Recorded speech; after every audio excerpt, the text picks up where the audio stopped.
Bonjour à tous, alors ça faisait très longtemps que je voulais vous faire une analyse du film Les Sous-doués passent le bac et sa suite Les Sous-doués en vacances de Claude Zidi.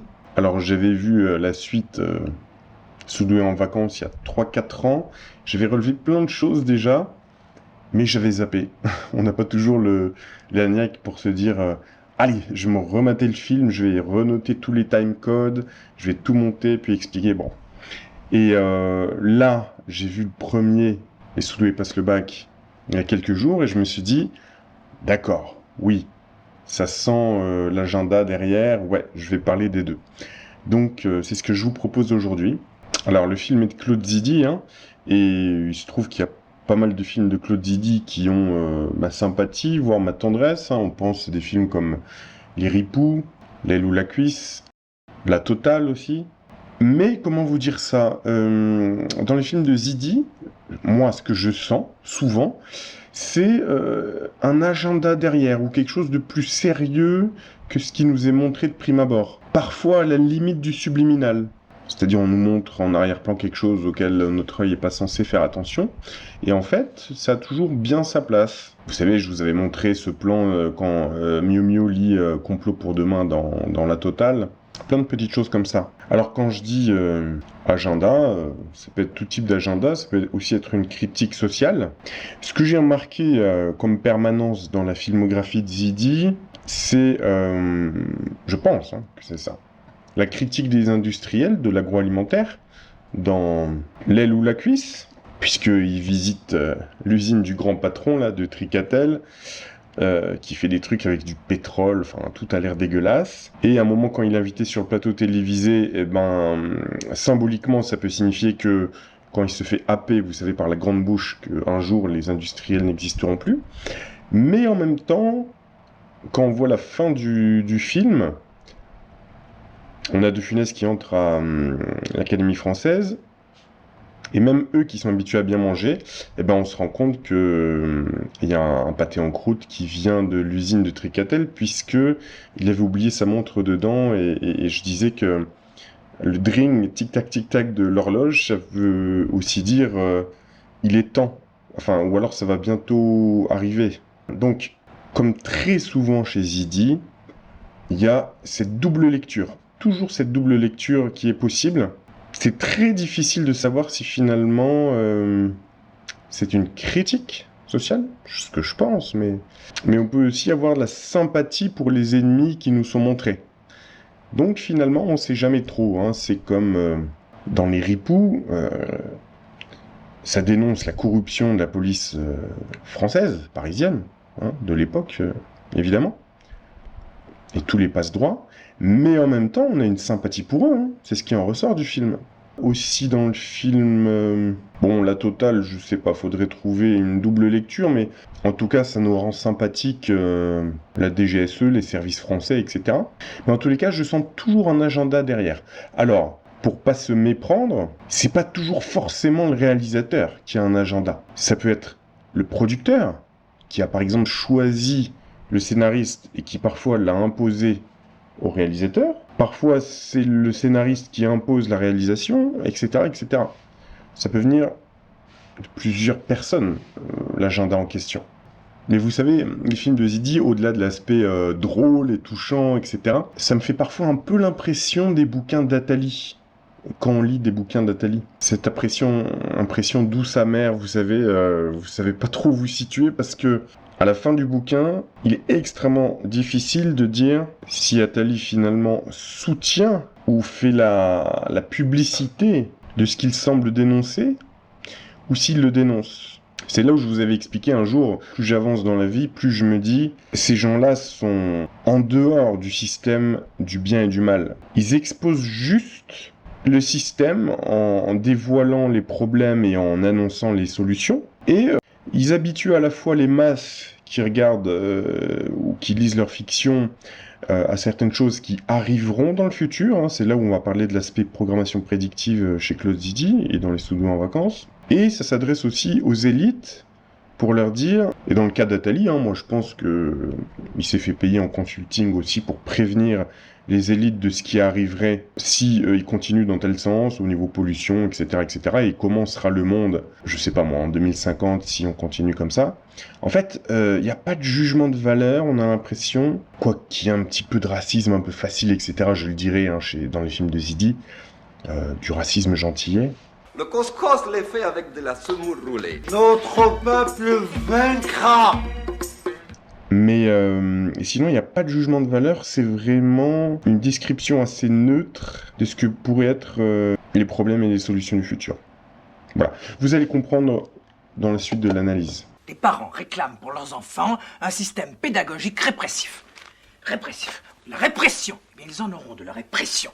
Et ça s'amuse. Et ça gesticule. Allez, profitez-en. Allez, pendant qu'il est encore temps. Alors, là, Maria Pacôme, c'est une institutrice, et elle observe tous ces jeunes, et elle dit, voilà, la répression, il n'y a que ça de vrai, amusez-vous tant qu'il est encore temps. Et ça résonne un peu de manière prophétique dans notre esprit. Pourquoi ? Parce que en 2026, force est de constater, évidemment, qu'on ne s'amuse plus trop, que les gens ne s'amusent plus, du moins en Occident, mais bon, j'ai l'impression que c'est un peu pareil partout. Et absolument tous les gens qui vous parlent des années 80, en l'occurrence, puisque le film date de 80, regardez, ici on a un témoignage, hein, un sentiment de liberté quand les radios libres envahissaient les ondes. 1981, les radios libres émergent, donc on était sous Mitterrand. Hein. Donc c'est ça aussi, c'est là que vous pouvez voir la permanence du pouvoir, la synarchie invisible derrière les alternantes droite-gauche du système, puisque paradoxalement, qui en France a permis, alors je suis schématique, hein, les années les plus cool pour les Français, hein, les années 80, c'est Mitterrand, un mec qui quand même, pendant et après la guerre, était proche de certains collabos et de certains mouvements d'extrême droite. Hein. Il faut lire Pierre Péan à ce sujet, et je le dis depuis longtemps. Donc oui, Mitterrand qui, tout d'un coup, des années plus tard, se retrouvait à gauche avec un assouplissement de plein de choses d'ailleurs, à commencer par l'économie. Et c'était sous le règne de la Rose, hein, la Rose du Parti Socialiste, mais aussi j'avais expliqué peut-être la Rose rosicrucienne. Et je sais pas si vous le releverez, mais à un moment dans le film, il parle de la Rose, mais d'une manière métaphorique, etc. Bref, donc cette époque vécue comme une époque de liberté par beaucoup de gens qui étaient ados à l'époque. Hein. Voilà, on s'amusait, tout ça, la musique était géniale.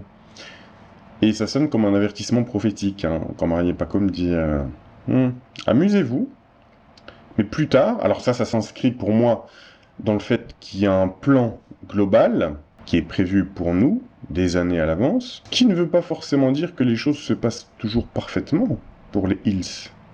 C'est là où je dis très souvent, bien sûr qu'il y a des moutons noirs qui sont contre eux à chaque époque, et bien sûr que le libre arbitre peut s'exercer, et qu'on peut, si on n'est pas d'accord avec ses plans, qu'on peut apporter notre pierre à l'édifice.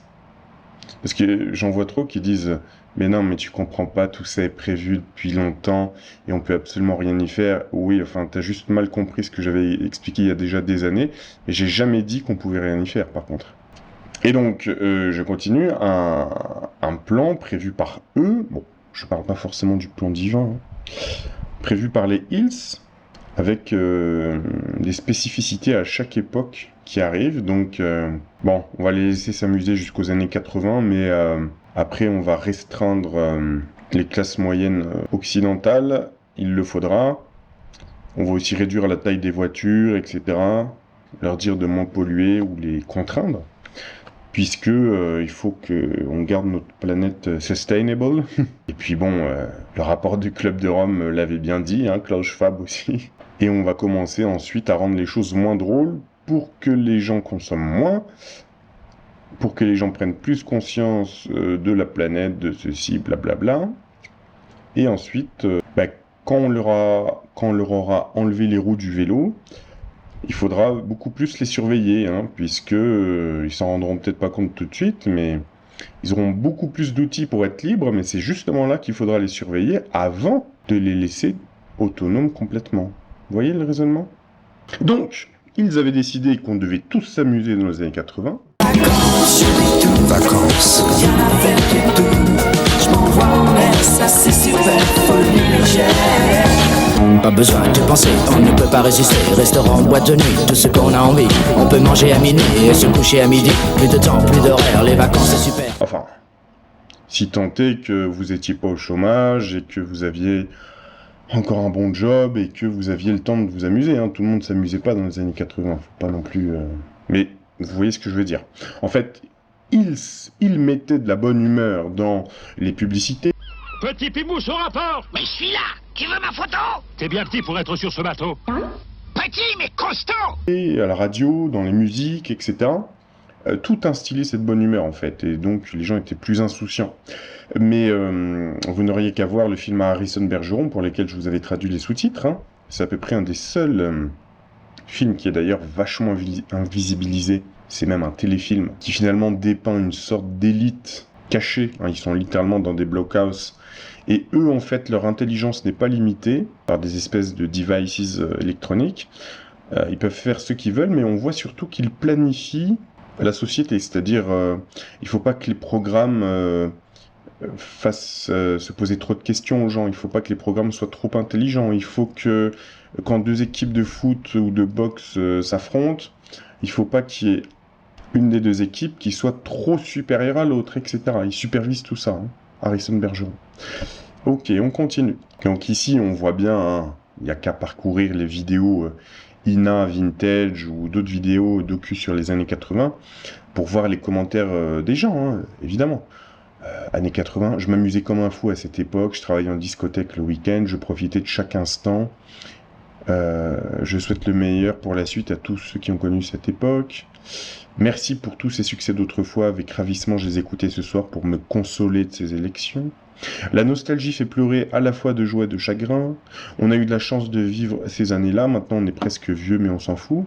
Voilà, tout le monde idéalise les années 80, y compris ceux qui les ont vécues. Et donc, moi c'est ce que je vois se profiler, hein. Peut-être que je me trompe. Hein.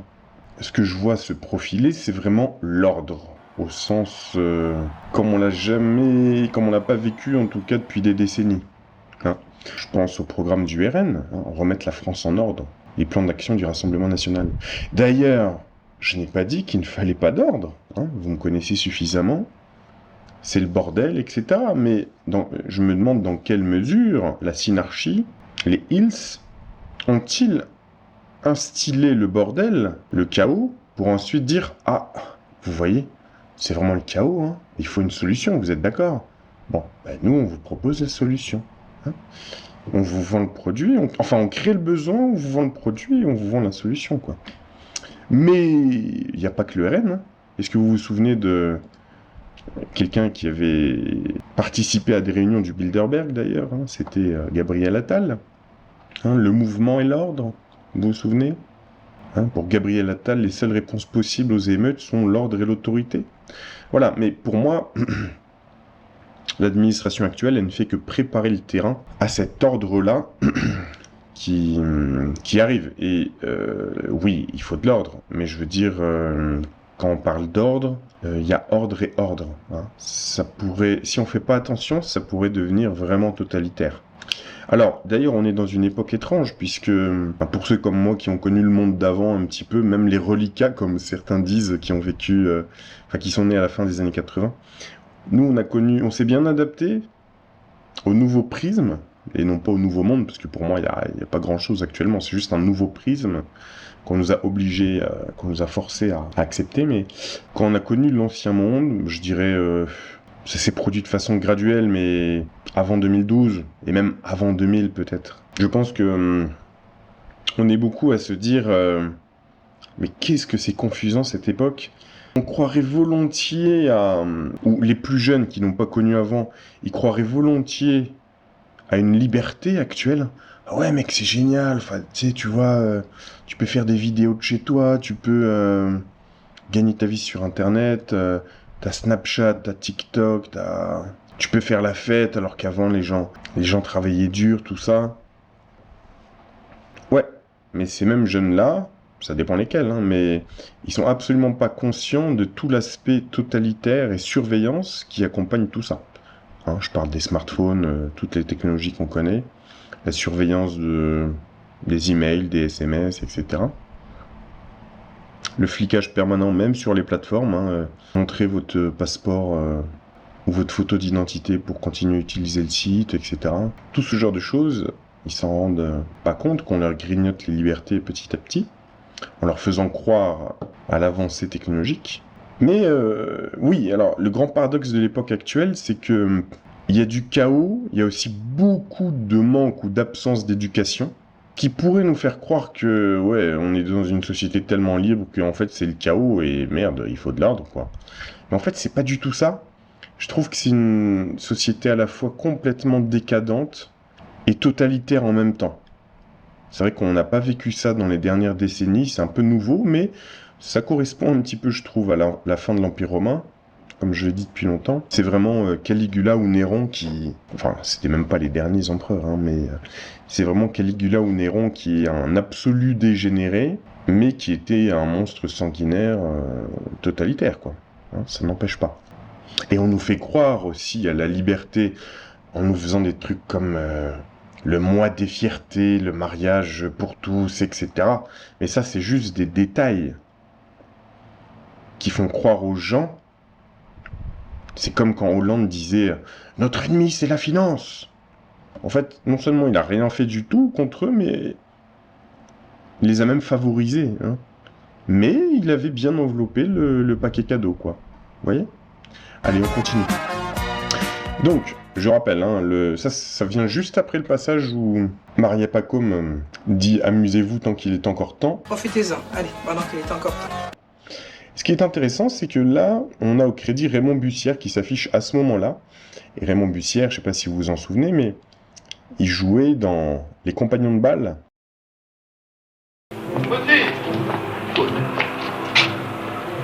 T'as toujours été chic avec moi. Monsieur Darnaud, si. Le secret des compagnons de Bâle. Une autre fois, monsieur Darnaud, je suis très très pressé, je vous jure. Tu ne me crois pas, hein? Mais le patron m'attend. Non, tu ne me crois pas! À gauche, c'est l'acteur Popek. Hein.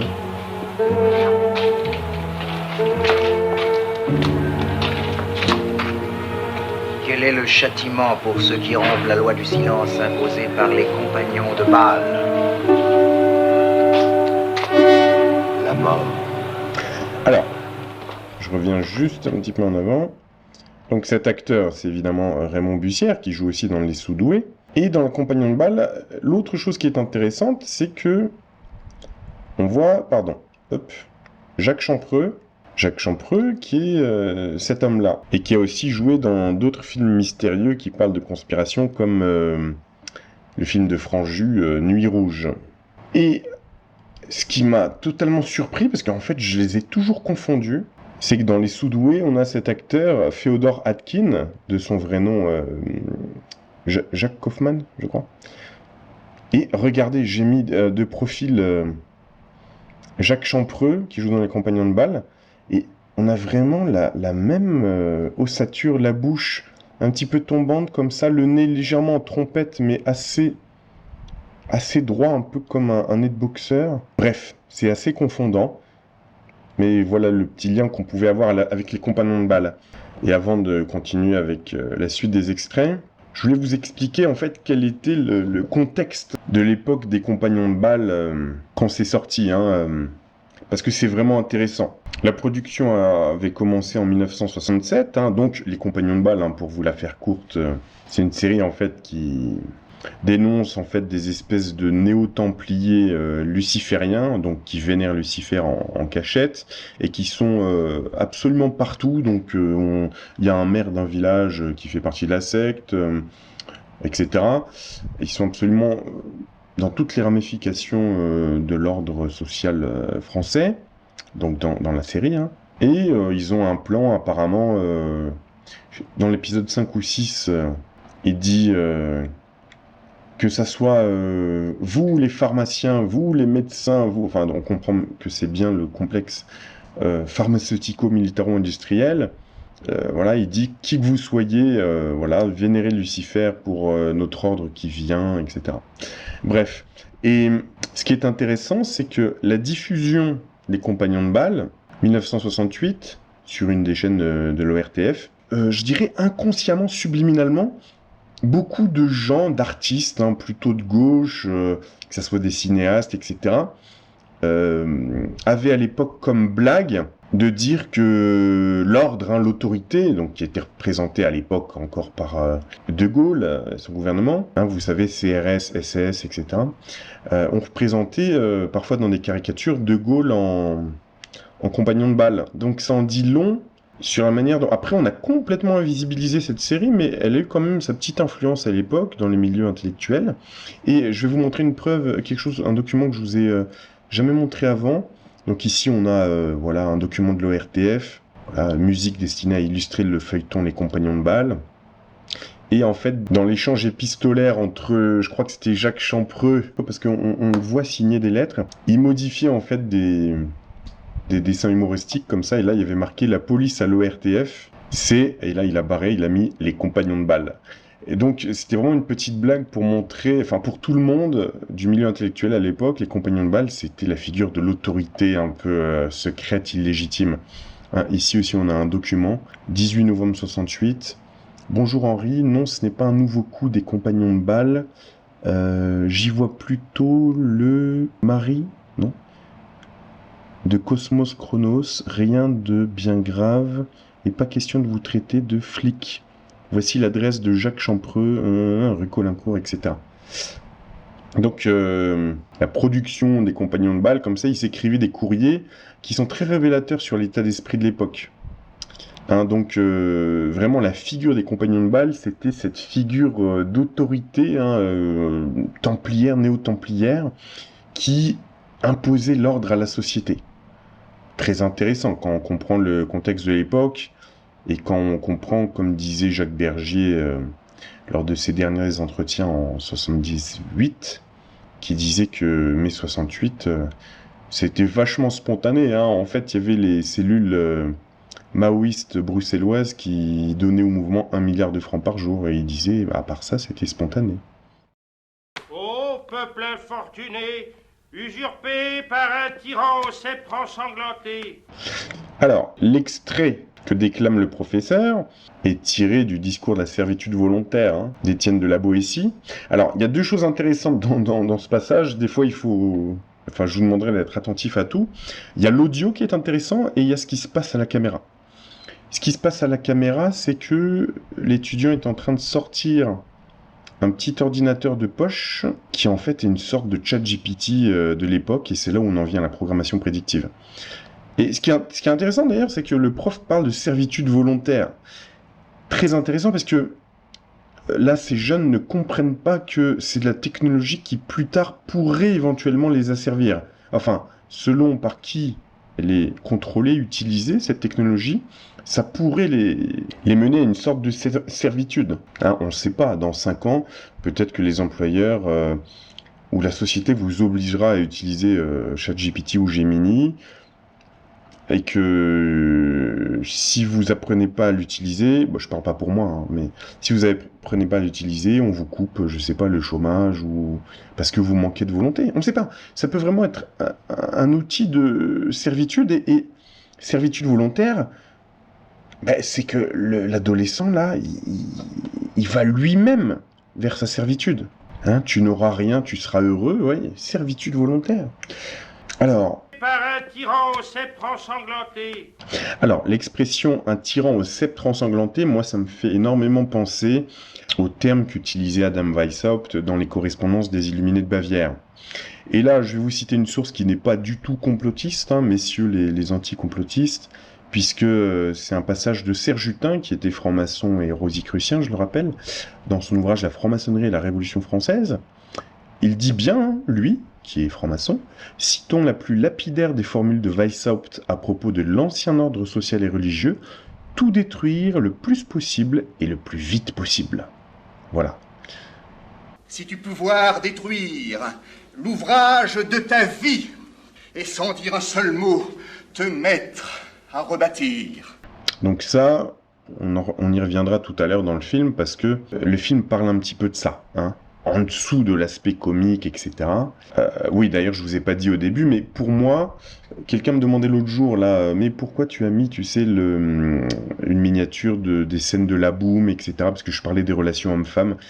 Eh bien, j'ai expliqué que, pour moi, des films comme La Boum, Les Sous-doués en vacances, etc., c'était le début de la fin pour moi. Mais les gens de l'époque ne s'en souciaient pas et ils s'en rendaient pas compte. Le début de la fin en termes de mauvaise éducation ou d'absence d'éducation, de famille monoparentale à cause des divorces, etc.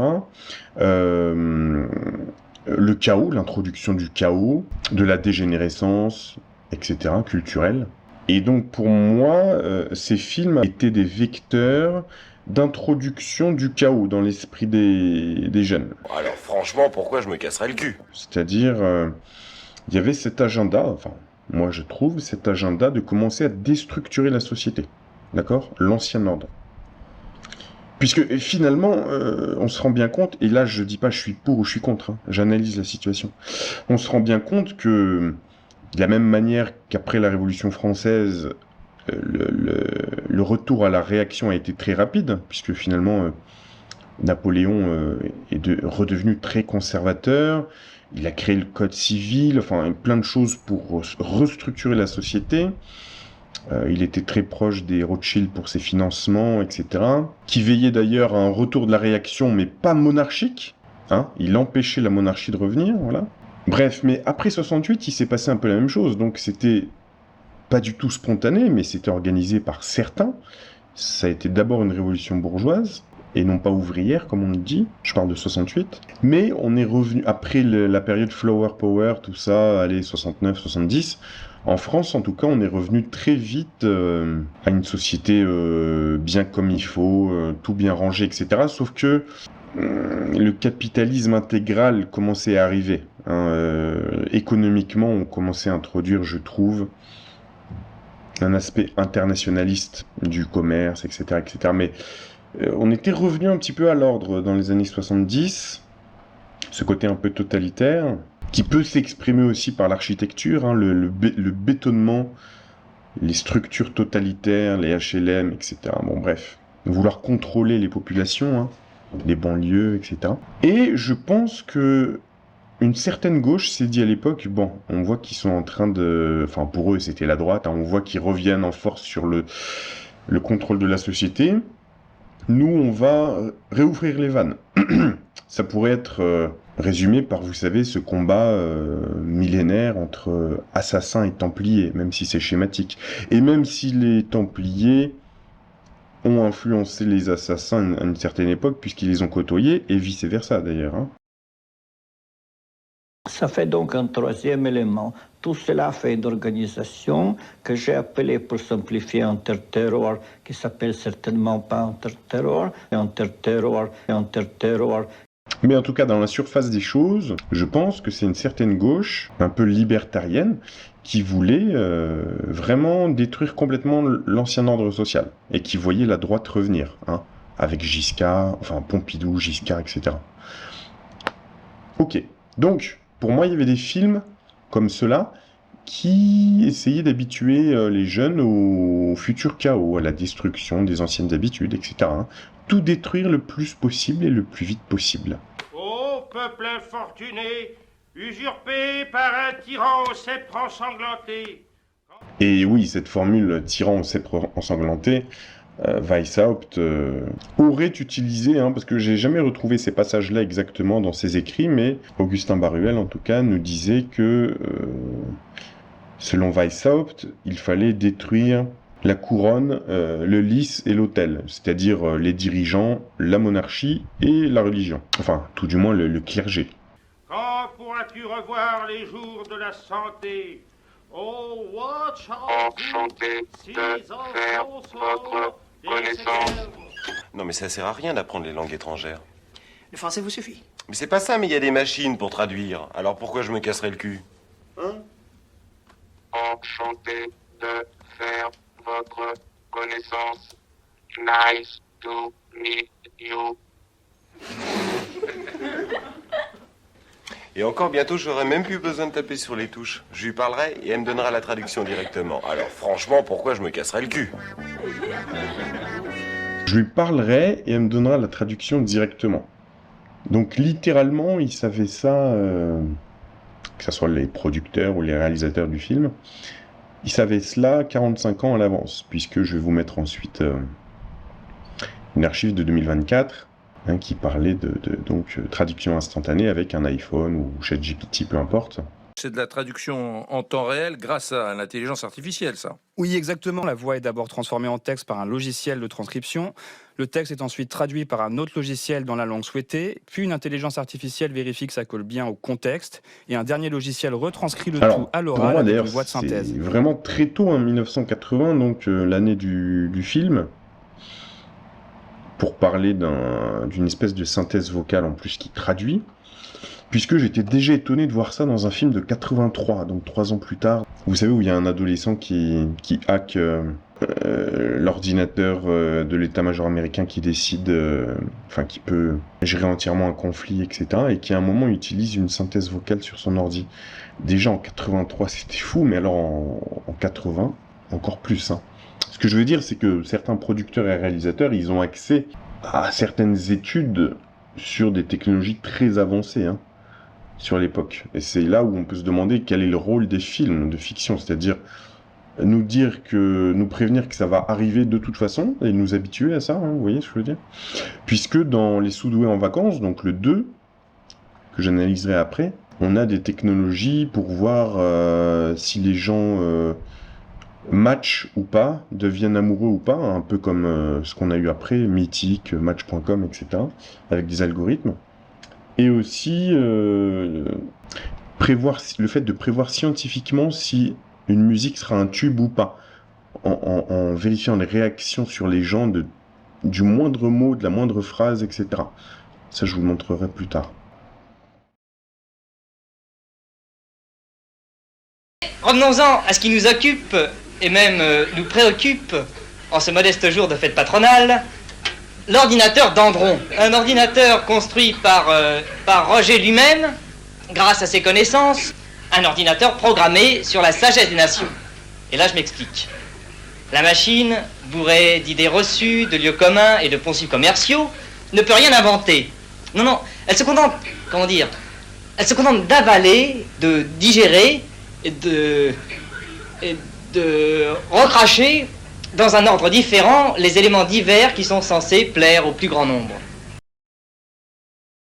Eh bien, voici sa première composition, une chanson intitulée « Le va-et-vient ».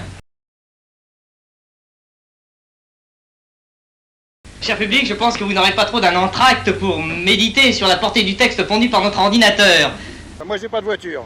Si tout le monde était comme moi, il n'y aurait plus de voiture. Mais elle gêne pas, là! Mais elle gêne pas!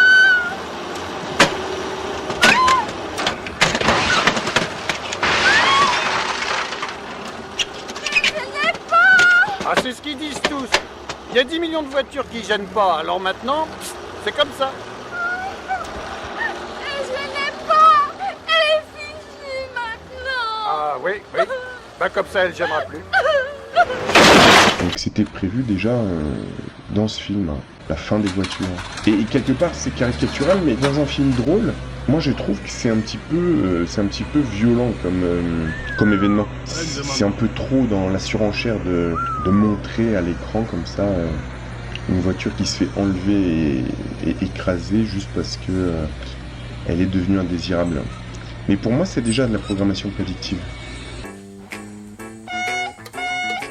Alors, ça aussi, le détecteur de fumée, le DAF, en 1980, c'était quand même vachement en avance en France. Alors effectivement, on voit ici que ça a été inventé aux États-Unis en 67, en Angleterre en 78. Mais bon, là, on était en 80. Et surtout, ce qui est prédictif pour moi, c'est que ça commençait peut-être à diaboliser la cigarette et la fumée. Ça nous prévoyait la loi qui interdisait de fumer dans les lieux publics, puis ensuite, sous Sarko... interdire de fumer dans les discothèques et les bars, etc. Et depuis, ça ne cesse de... Je me demande même si les gens seront libres de fumer à l'extérieur bientôt. tellement ça devient diabolisé. Mais aux États-Unis, par exemple, ça fait déjà bien 15 ans que dans certaines villes, si tu t'allumes une cigarette normale dehors, on te regarde comme un clodo ou un terroriste, quoi. Il y a que là-bas les camés, apparemment, qui fument dans la rue. Enfin, bref. Et ça, pour moi, c'est de la dictature. Parce que sous couvert de dire « Regardez, on a vraiment réduit le nombre d'incendies. Regardez, on a réduit le nombre de cancers passifs, des gens qui travaillent dans les discothèques, tout ça. » Ouais. Mais derrière, c'est une restriction des libertés. Pour tous les autres. C'est surtout un contrôle social. Ça leur permet de voir si on obéit ou pas à des injonctions débiles. Ils pourraient inventer n'importe quoi, du genre, je sais pas moi, c'est interdit désormais d'écouter de la musique en voiture parce que ça distrait votre attention, blablabla. Ils pourraient trouver n'importe quoi pour essayer d'avoir un contrôle sur vous et de créer de l'angoisse. Angoisse qui, je le rappelle, contribue à l'accélération de l'eschaton, c'est-à-dire accélérer la sensation d'apocalypse. Et ça d'ailleurs, j'espère que je vous ai isolé l'extrait dans le film. J'ai l'impression, de façon analogique, métaphorique, que ça parle de ça à un moment dans le film. Il y aura bientôt une guerre atomique, alors de toute façon, bac ou pas bac, hein. Ouais, moi la guerre atomique, je suis pour. Je veux qu'elle éclate avant que j'ai des mômes. Mais pourquoi non? Quand je dis non, ça veut pas dire non, non. Alors, là pour moi, on nous habituait aux discours pseudo-féministes, etc., qui sont actuels, avec les mêmes formulations. Hein. Non, ça veut dire non. Sensibiliser les hommes et les femmes à la notion de consentement. Alors c'est oui. Non, c'est pas oui. Alors c'est non. Oui, ça sera toujours non. Alors, vous comprenez bien que quand je dis ça, c'est pas moi que ça dérange, la notion le fait de respecter le consentement, etc. Moi-même, en tant qu'individu, ça ne m'est jamais arrivé d'être dans cette situation-là. C'est certainement pas moi qui vais critiquer ça, mais je parle de l'instrumentalisation que ça permet au système. Instrumentaliser les féministes, les LGBT, etc. pour, comme je l'ai dit souvent, séparer les hommes et les femmes. Pour qu'ils en viennent à ne plus se comprendre et donc ne plus faire d'enfants. Hein, non, ça veut dire non, machin truc et tout. Je parle de la propagande qui est faite par les gouvernements, les publicitaires, etc. à ce propos. Et je rappelle toujours, comme si ces mêmes gouvernements nous voulaient du bien, ou voulaient nous protéger de quoi que ce soit, alors qu'ils ont prouvé ces dernières décennies, maintes et maintes fois, qu'ils pouvaient se comporter en ennemis avec nous, mais pour certaines choses, ils voudraient nous protéger. Ça n'a pas de sens. Alors, ici, on a cette caméra de surveillance qui est inclue dans un globe terrestre. Alors, très symbolique, puisque, comme on est dans la programmation prédictive en ce qui concerne une technologie, dans ce genre de film, ça peut vouloir indiquer que le monde entier sera surveillé. Alors là aussi, réfléchissez, est-ce que Claude Zidi, ou le producteur, veut vous dire attention à ce qui pourra arriver avec ces technologies, ou est-ce que ça veut vous dire on va t'habituer parce que de toute façon ça va arriver. Et ce film est fait pour t'habituer à ça. Alors, c'est là où ce genre de film agit presque au niveau subliminal, comme j'ai déjà dit. Pourquoi? Parce que visuellement, on voit plein de choses qui saturent nos sens. Hein. On voit un mec qui essaye de regarder sous la table pour voir sous la jupe de la prof. On voit l'autre qui regarde la caméra dans le globe parce qu'il a un plan pour neutraliser la caméra. Mais si vous faites attention à l'audio en arrière-plan... Le palmarès est brillant dans tous les domaines. Le territoire des États-Unis ne représente que 7% de la surface du globe. Il renferme seulement 6% des habitants de la planète, mais les 5/7 des voitures automobiles qui circulent dans le monde roulent sur des routes américaines. Les États-Unis consomment le tiers de l'énergie mondiale. Produisent plus du quart de l'acier, plus du tiers de l'aluminium et près de la moitié des objets manufacturés dont use le monde. On était déjà dans cette propagande, moi je m'en souviens, ça commençait à la fin du collège, cette propagande où on devait apprendre tous ces chiffres, toutes ces statistiques sur la production américaine. Le fait que, à eux seuls, les Américains consomment 3 fois plus qu'un Européen en électricité, en métal pour leurs voitures, enfin bref. Et finalement, on était dans non seulement une espèce d'anti-américanisme, peut-être, à l'école, mais aussi nous habituer au futur discours extrémiste écologiste.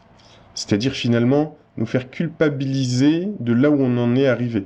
Faire culpabiliser l'humain de là où l'humain est arrivé, alors que, paradoxalement, moi je dis toujours, l'univers, Dieu, qui nous a conçus, si il nous a conçus comme capables d'en arriver à ce point de technologie et même de pollution, etc., c'est que c'est prévu dans le plan, et que même la Terre est peut-être en mesure d'encaisser ça. Je trouve que le fait de culpabiliser l'individu lambda avec tout ça, c'est vraiment d'une part hypocrite, parce que pendant ce temps-là, on ne dit absolument rien aux industriels, ni à ceux qui fabriquent des data centers de plusieurs kilomètres carrés, que ce soit dans le Nevada ou dans plein d'autres États. Ça, il n'y a pas de problème, ils peuvent consommer des hectolitres d'eau et consommer... Et ça, d'ailleurs, ça fait monter la facture de tous les Américains qui habitent ces États-là, hein. C'est eux qu'on fait payer l'eau et l'électricité en surplus, alors que c'est les data centers qui gagnent, qui développent ça et qui gagnent leur vie avec. La même hypocrisie que de nous dire à nous, il faut aller au travail en vélo, mon grand, maintenant. Hein, même quand on te fait une publicité où on te vend une voiture, on te dit à la fin de la pub, privilégiez les transports en commun et ceci, la marche à pied, machin truc. De la même manière que quand on te vend une pub pour un produit alimentaire, à la fin, on te fait culpabiliser en te disant « Mangez, bougez, machin truc, et. » Putain, tu peux pas juste faire une pub avec... sans mise en garde. Sinon, à la limite, interdisez les publicitaires de faire des publicités, à la limite. Ne prenez plus leur argent. Hein. Alors, je sais pas pourquoi j'ai mis cette capture d'écran dans cet ordre-là, mais on va en parler maintenant, il n'y a pas de souci. Alors, est-ce que Claude Zidi est juif? Pourquoi c'est important? Parce que on va voir dans plusieurs films que, je dirais, il y a un petit racisme gentillet envers les musulmans en général, dans beaucoup de ces films. Ça se passe sous couvert d'humour, etc., mais je trouve que c'est assez évident. Donc oui, c'est important, puisqu'on sent qu'il y a des agendas derrière ce genre de film. C'est important de savoir qui est le réalisateur. Alors je trouve assez peu de sources officielles qui diraient qu'il est juif. On sait que son père est un Kabyle né en Algérie française, et sa mère était une Française alsacienne. Alors son nom, c'est un nom consonance germanique, ça peut être soit d'origine allemande, soit peut-être que sa mère était juive alsacienne. Hein. Et dans ce cas-là, lui, techniquement, il serait juif.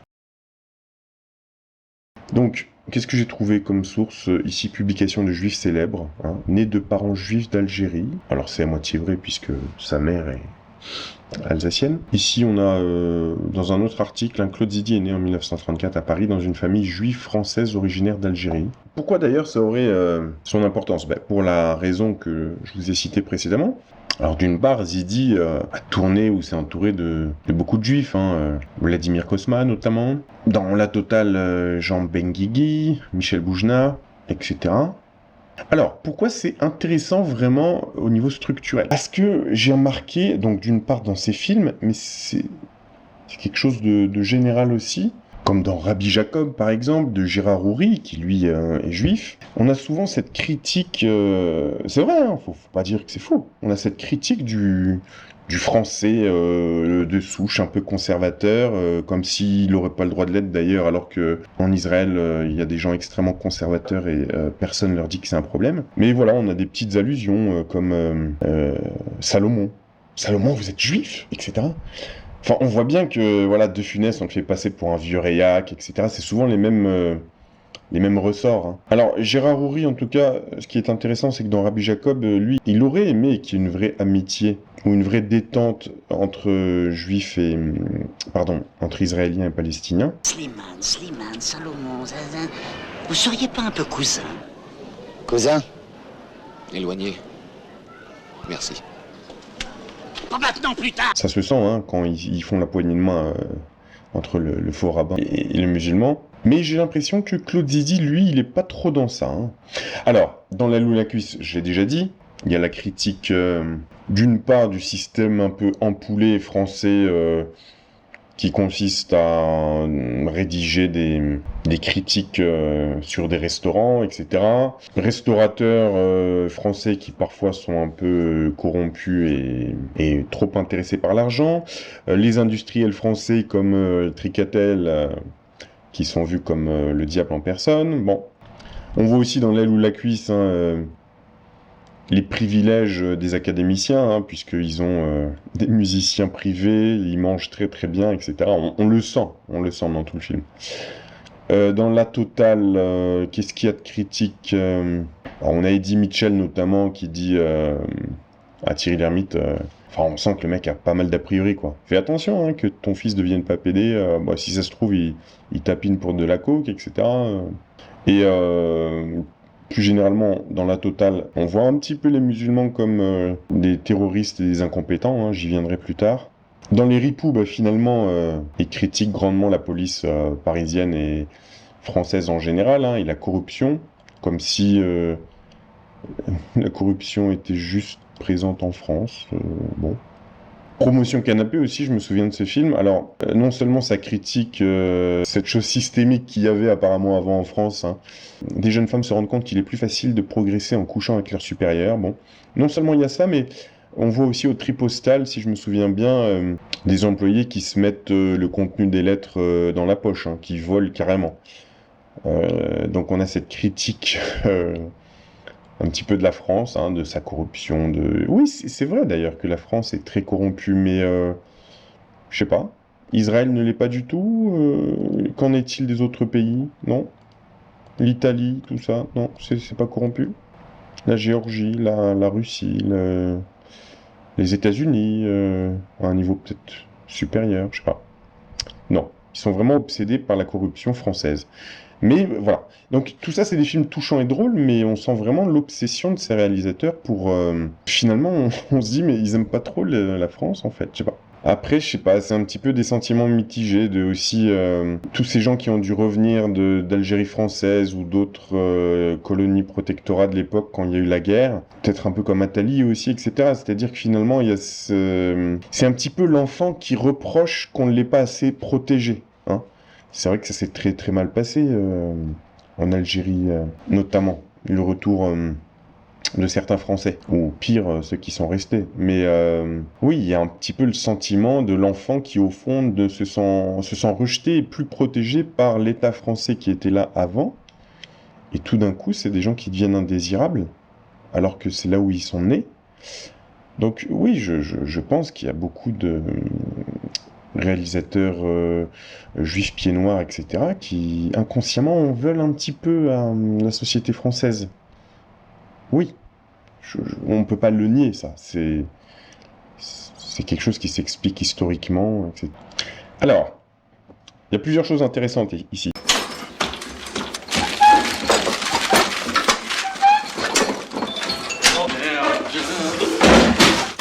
Alors, bien sûr, hein, ne vous gênez pas, continuez. Hein. Allez-y, ne vous gênez pas. Hein. Faites comme si j'étais pas là. Oh, commissaire, c'est pas de leur faute, ils l'ont pas fait exprès.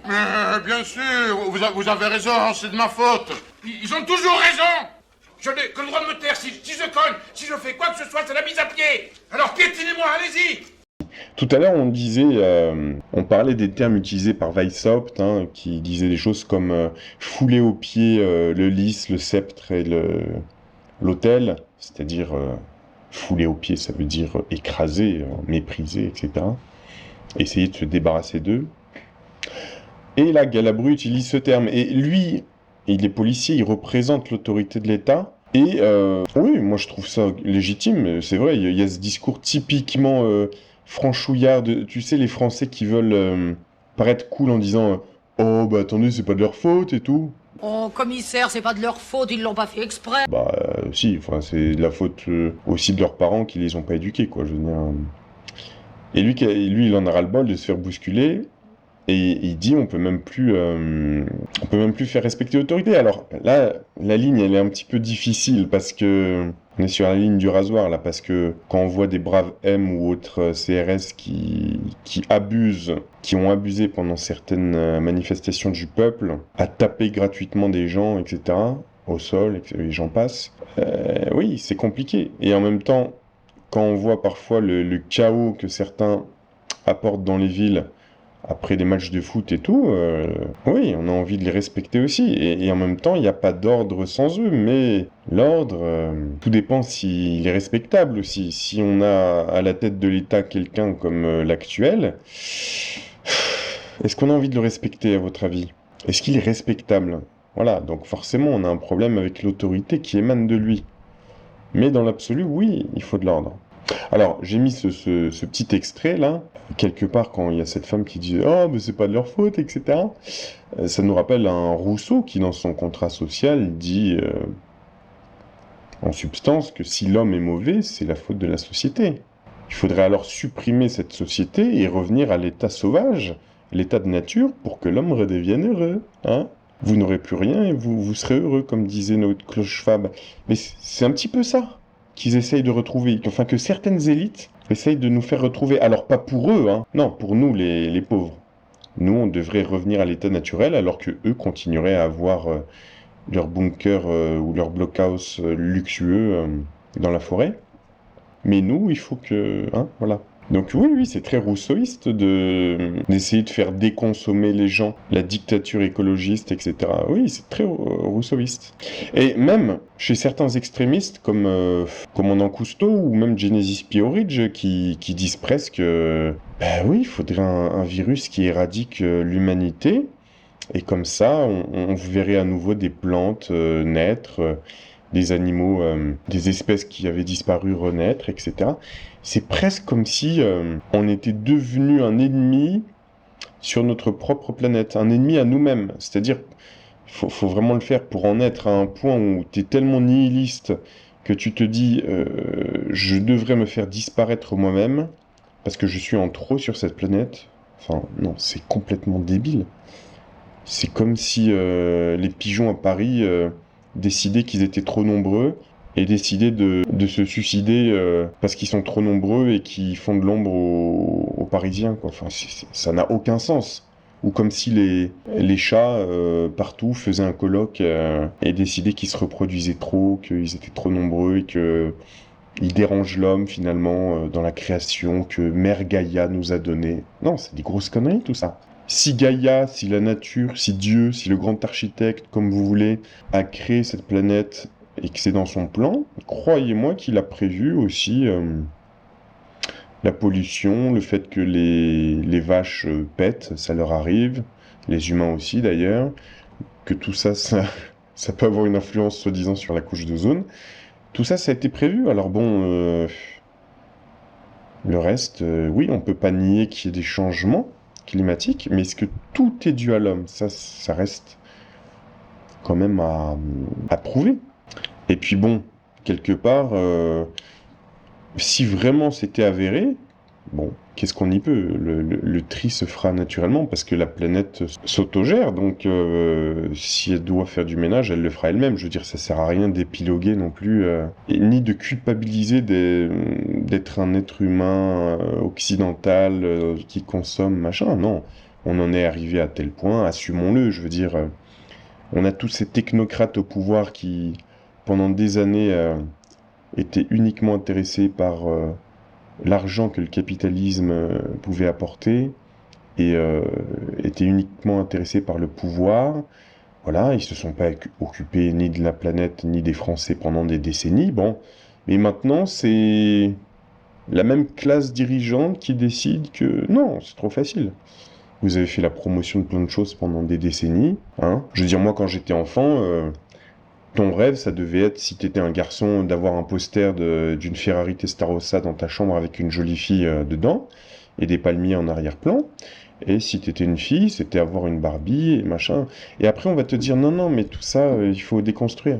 Mais déconstruire quoi? Enfin, c'est vous qui nous avez mis ça dans la tête, et après, c'est plus à la mode. Ouais, mais enfin... Non. Tu vois? Je continue. Alors, ici, donc...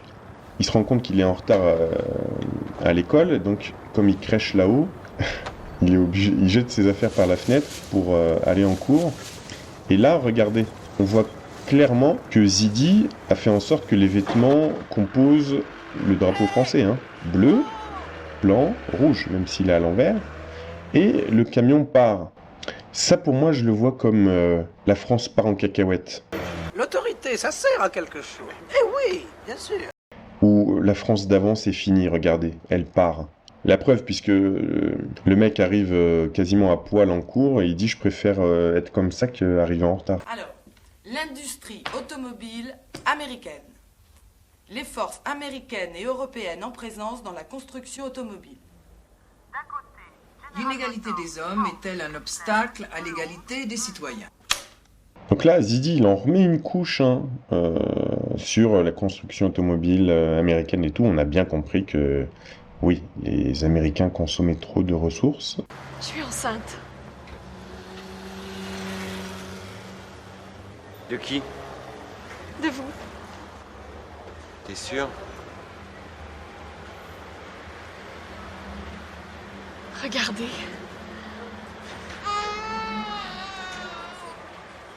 Ton père est médecin, toi? Ouais. Tu pourrais arranger quelque chose? Je le garde. Ok, donc, oui, vous avez bien entendu. Donc, à l'époque, c'était sûrement paru comme très cool et tout. Ouais, mais aujourd'hui, on appellerait ça de l'hypergamie. Enfin, c'est-à-dire que finalement, on comprend qu'elle a couché avec tous les mecs qui sont là. Donc, elle sait pas de qui est l'enfant, donc je suis enceinte de vous, en fait. Voilà, donc est-ce que c'est ça le futur qu'on nous prévoyait? Ça rappelle un peu ce qu'Attali écrivait dans, je sais plus quel bouquin d'ailleurs, qui disait que les couples seront beaucoup plus libres qu'avant, que les hommes, chaque homme se reproduira avec 100 femmes dans sa vie, parce que c'est sa nature profonde, et que, enfin bref. Et symboliquement, ce qui est intéressant, c'est que en arrière-plan, on a le drapeau français, donc symbole d'une institution française, là je sais pas si c'est une école ou autre, mais elle, ça pourrait représenter Marianne, et tous les Français sont ses enfants, mais alors, la République française, hein, peut-être maçonnique, je n'en sais rien, mais la République française, c'est pas forcément la France. En tout cas, c'est cette idée de la France. Donc Marianne ensemencée par tous les hommes français, et qui donne naissance à son nouveau bébé.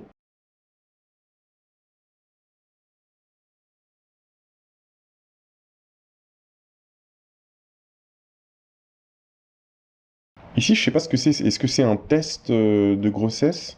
Alors apparemment, ça existait déjà depuis longtemps, depuis les années 30-40, les tests de grossesse. Et c'était peut-être pas aussi répandu que dans les années 80. Alors ici, machin, là, il dit à son copain... Attends, toi, ton père est médecin, il pourrait pas faire quelque chose? Donc, implicitement, il veut dire, tu peux pas la faire avorter? Et elle dit, je le garde, avec un air angélique, comme ça. Donc, on comprend pas trop quel est l'agenda de ce passage-là. Mais on comprend que la France, ouais, ça sera ça, symboliquement, Marianne, ensemencée par plusieurs Français, qui est libre, hein, et qui se fait ensemencer par plein d'hommes en même temps. Et donc c'est ça c'est cool, c'est la nouvelle norme, quoi. C'est abat l'institution du mariage, etc. On imagine bien. L'État est-il, pour la liberté de l'individu, un obstacle ou une condition nécessaire? L'autorité de l'État est-elle compatible avec la liberté des individus? Pour Jean-Jacques Rousseau, la fonction de tout gouvernement assurait la liberté. Pour Freud, justice, restriction de la liberté.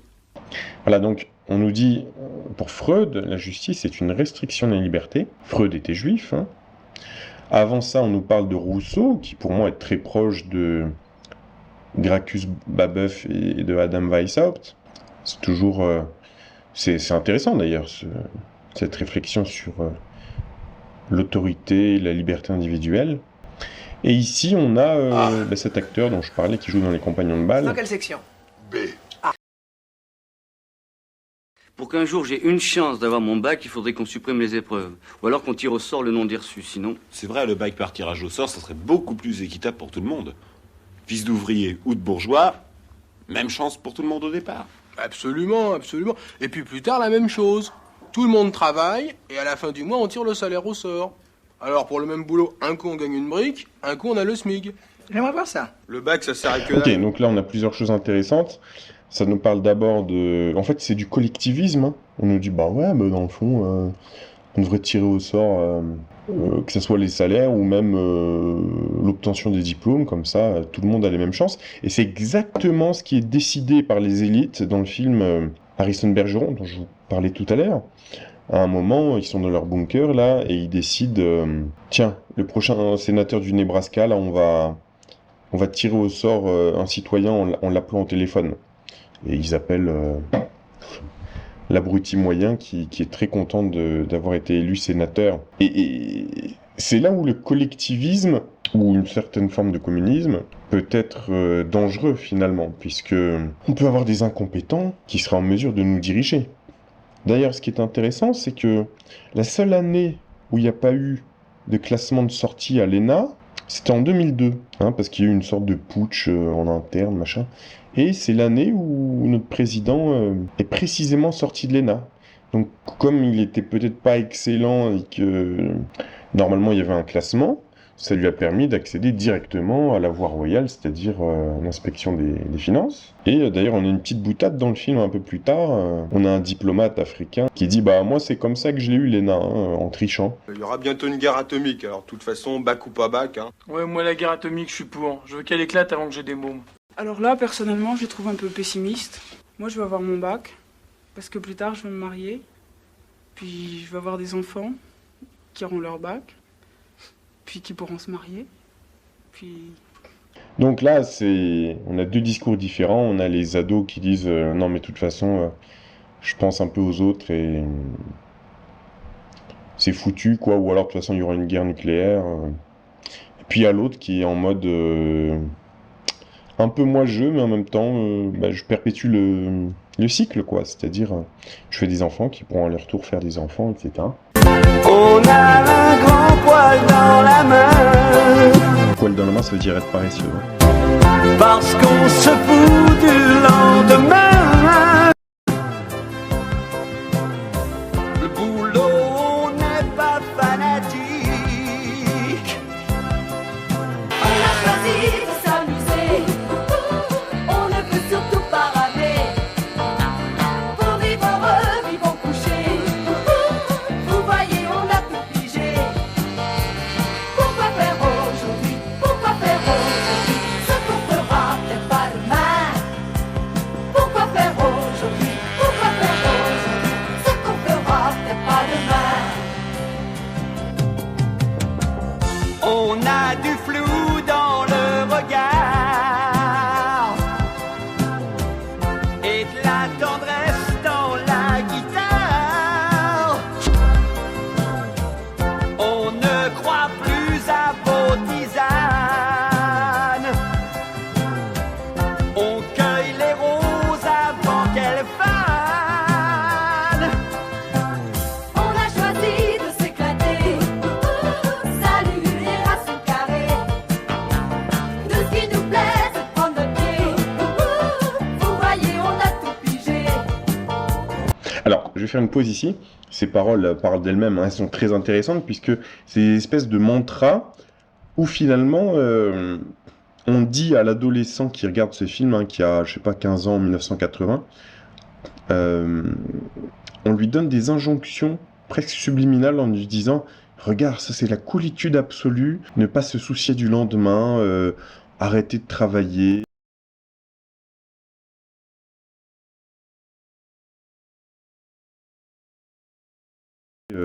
Baiser, voilà, c'est ça le sens de la vie. Et on avait aussi, j'avais analysé d'autres musiques comme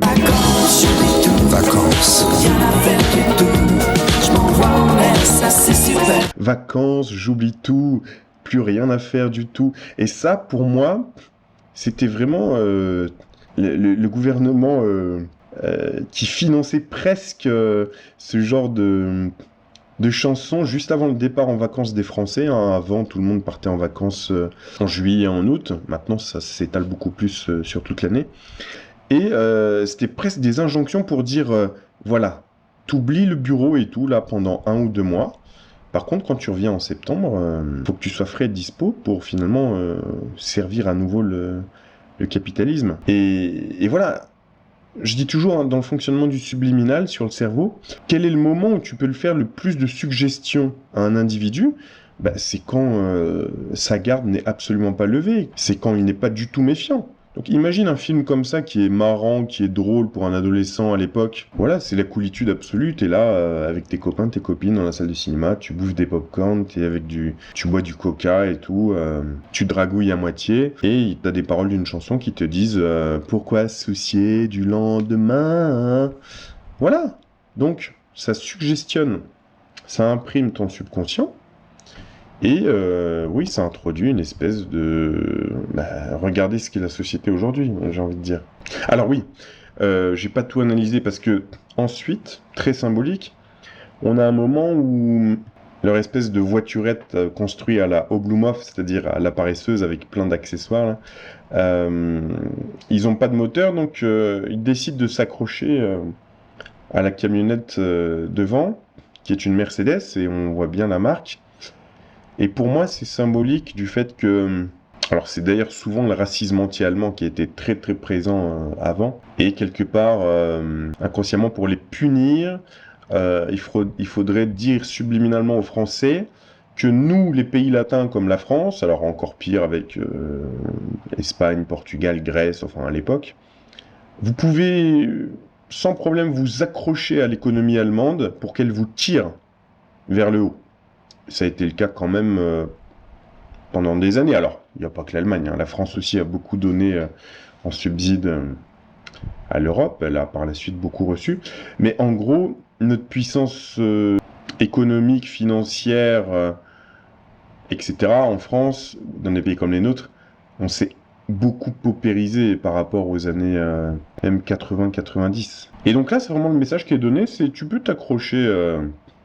ou d'ailleurs la France va s'accrocher à l'Allemagne maintenant, ça leur apprendra, entre guillemets. Comme une très bonne économie, qui doit d'ailleurs peut-être beaucoup, pour certaines marques allemandes, au travail obligatoire, au travail forcé pendant la guerre, et ben maintenant on va s'accrocher à leur économie.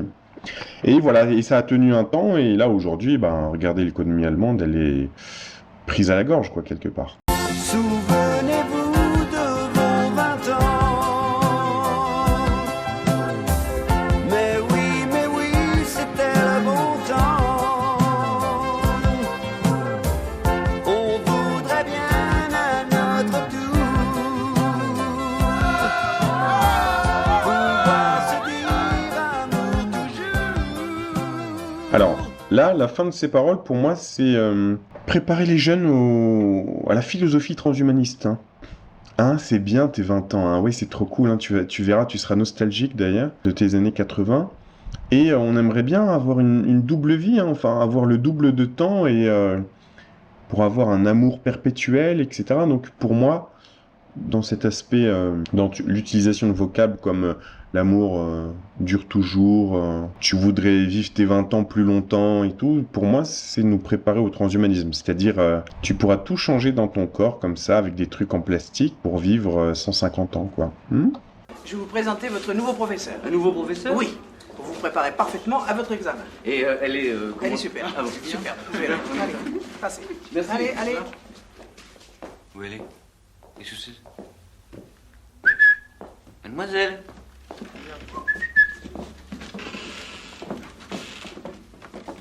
Voilà. La machine à apprendre, elle vient d'Amérique.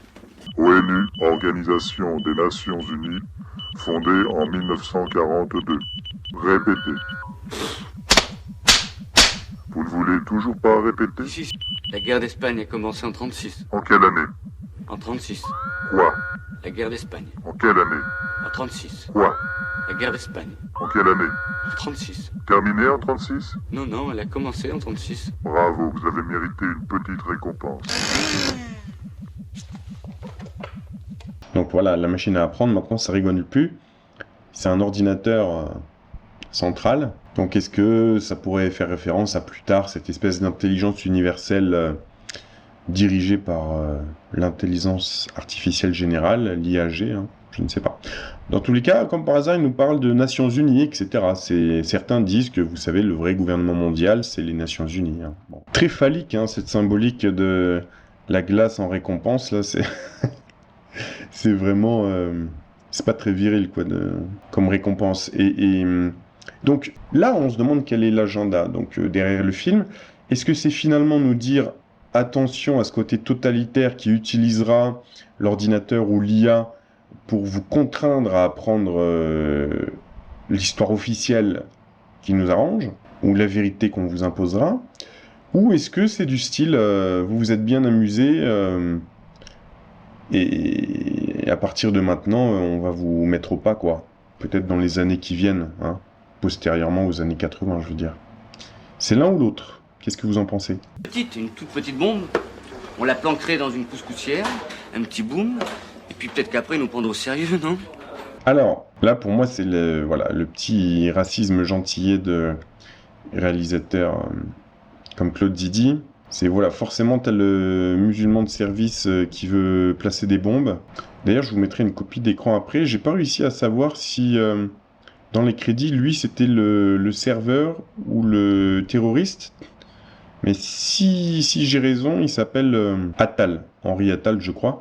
Donc le gros paradoxe, c'est que en fait le méchant musulman, il est joué par un gentil juif, quoi. Et après, ce qui est intéressant, donc en fait, ils font les révolutionnaires un petit peu. Hein. Ce qui est intéressant, c'est que ils vont chercher toute leur fourniture au BHV. Et moi, ma théorie, j'ai jamais compris pourquoi on avait tiré une balle dans le pied au BHV qui marchait si bien avant. Et progressivement, en fait, ils ont fait en sorte de retirer tous les produits ménagers du BHV. Avant, c'était vraiment... tu voulais trouver des clous, une perceuse, etc. à Paris, t'allais au BHV, quoi. Et je crois me souvenir, quand j'étais enfant, qu'il y avait non seulement des munitions pour des armes, mais aussi des armes de chasse, je crois. Enfin, tu pouvais tout trouver, quoi. C'était le paradis, quelque part, aussi des terroristes. Et est-ce que c'est pour ça, d'ailleurs, que la préfecture de Paris a voulu, quelque part, mettre en faillite programmée le BHV, parce que regardez où ça en est aujourd'hui, quoi. Alors que, voilà, on y trouvait tout, et je suis sûr qu'en plus, il y a beaucoup moins de drogueries qu'avant dans Paris. Donc les Parisiens, ils continuent à acheter des clous, des marteaux, des trucs. Je suis sûr que ça pourrait marcher d'enfer, mais eux, ils ont décidé que non. Ce sont le genre de mesures qu'ils prennent pour éviter le terrorisme, quoi. Plutôt naturellement que de s'occuper des causes du terrorisme, des causes sociales. Non, ça les intéresse pas. Ils préfèrent que tu trouves plus les fournitures nécessaires à fabriquer des bombes artisanales, quoi. C'est aussi, d'ailleurs, les kits de chimie comme ça. Moi, quand j'étais enfant, il y avait tout dedans. Hein. Tu pouvais même faire des mini-explosions avec ou faire plein de conneries. Et je me souviens d'un article. Hein, ils ont décidé il y a longtemps qu'il fallait plus vendre ça en grande surface, quoi. Parce que on pouvait faire d'autres choses avec, quoi. Et là, on voit qu'ils ont un schéma de bombe artisanale. Hein. Et d'ailleurs, je voulais parler aussi des chasseurs, puisqu'on voit des cartouches là. Pour moi, ils veulent petit à petit décourager les chasseurs en rendant tout plus compliqué, plus machin, et il y a de moins en moins de licenciés, à mon avis, d'année en année, pour que les gens se désarment petit à petit. Regardez, hein. Peu après les Gilets jaunes, ils avaient commencé à faire des campagnes, gendarmerie nationale, veuillez déposer vos armes anciennes qui ne sont pas déclarées, voilà, veuillez les rendre vous-même de votre plein gré, parce que voilà, ça sert plus à rien, et puis c'est votre devoir de bon citoyen, quoi. Oui, c'est juste qu'ils ont peur d'avoir des citoyens armés, parce que ils ont peur de plus pouvoir contrôler la situation, dans le cas où ils feraient passer vraiment des choses pour lesquelles les Français seraient en colère, vous voyez. Formidable ton idée de la couscoussière.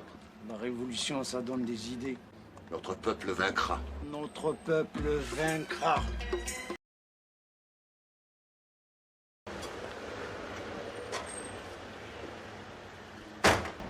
Donc voilà, alors là pour moi, c'est une allusion aux Palestiniens venant de Zidi, et je trouve qu'il se fiche toujours un petit peu des musulmans ou des Palestiniens comme ça. Alors déjà les gros clichés, quoi, la couscoussière, la bombe dans la couscoussière, etc. Donc voilà, quelque part, il se moque de ce combat-là. Le couscous l'est fait avec de la semoule roulée. Il est cuit à la vapeur, on rajoute un peu de beurre et là le bouillon est complètement à part. C'est délicieux. Wonderful. fantastique. Notre peuple vaincra. Alors que, pour moi, si en tout cas c'est une allusion faite à ça, je vois pas ce qu'il y a de bien de se moquer d'un peuple qu'on a contribué à chasser depuis la création de l'État susnommé. C'est juste les Occidentaux qui ont décidé que tel État, on devait le donner aux Juifs après la guerre, mais on n'a jamais demandé leur avis aux Palestiniens. Et en plus, on se permet le luxe de se moquer d'eux, quoi. C'est-à-dire, leurs bombes sont pas efficaces, finalement, leurs revendications sont pas si légitimes que ça, etc. Et ce qui est intéressant, c'est que dans une adaptation d'un film de Zidi, qui est finalement True Lies, hein, qui est une adaptation de La Totale, forcément qu'il l'a validé, puisqu'on a dû lui demander l'autorisation, j'imagine, d'utiliser son scénario. À un moment, je vais vous montrer, il nous dit littéralement la vérité. Vous avez tué nos femmes et nos enfants, bombardé nos villes de points éloignés, comme des lâches, et vous osez nous traiter de terroristes. Alors ça d'ailleurs, c'est ça qui est paradoxal, c'est que ça c'est totalement vrai. Ce que vient de dire le mec, c'est littéralement, oui. Quand tu te défends et que tu es sur tes terres, je vois pas en quoi c'est du terrorisme, quoi. Hein, c'est l'ultime débat, mais moi je suis totalement d'accord avec ça. Et pourtant, dans tous ces films, on n'arrête pas de se foutre de la gueule des musulmans. Donc ici, je vous montre un extrait de La Totale de Claude Zidi.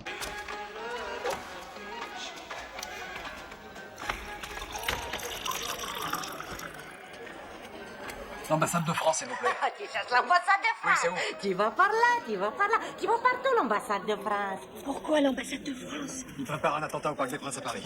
Et ils étaient assez prédictifs sur l'attentat au Parc des Princes. Hein.